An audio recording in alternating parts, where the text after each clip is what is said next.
Hi అండి, మీకందరికీ శివరాత్రి శుభాకాంక్షలు.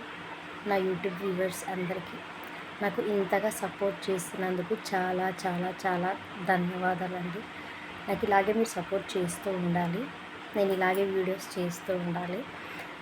యాక్చువల్లీ ఏంటంటే నేను మీతో ఒక విషయం షేర్ చేసుకుందాం అనుకొని వచ్చాను. అంటే మేము ఫస్ట్ టైం అండి మా అత్తయ్య మా మామయ్య లేకుండా మేము శివరాత్రి జరుపుకున్నాము.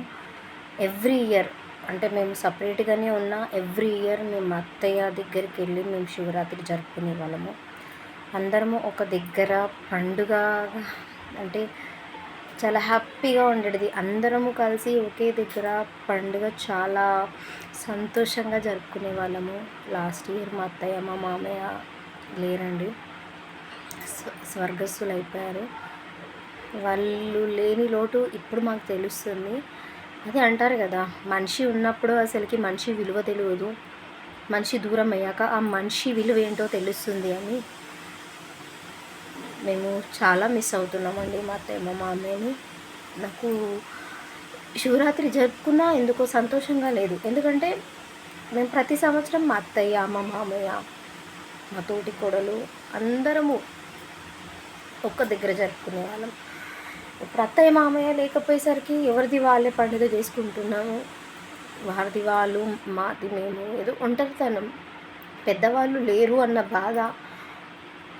ఫస్ట్ టైం అండి మా అత్తయ్య మా మామయ్య లేకుండా మేము శివరాత్రి జరుపుకోవడం చాలా బాధగా ఉంది.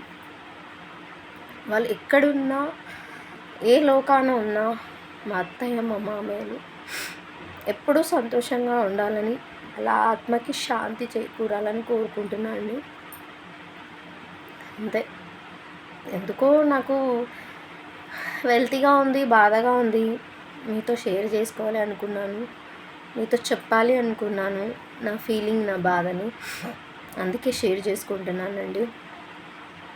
నిజంగా అండి, అసలుకి పెద్దలు ఉన్నప్పుడు మన ఇంట్లో మన అత్త మామ ఉన్నప్పుడు మన తల్లిదండ్రులా ట్రీట్ చేయండి ప్లీజ్. వాళ్ళు ఉన్నప్పుడు వాళ్ళ వాల్యూ తెలియదు, వాళ్ళు లేనప్పుడే వాళ్ళ వాల్యూ తెలుస్తుంది. పెద్దలు ఉండాలండి ఎప్పటికైనా సరే. ఇంటికి పెద్ద దిక్కు అనేది చాలా ముఖ్యం.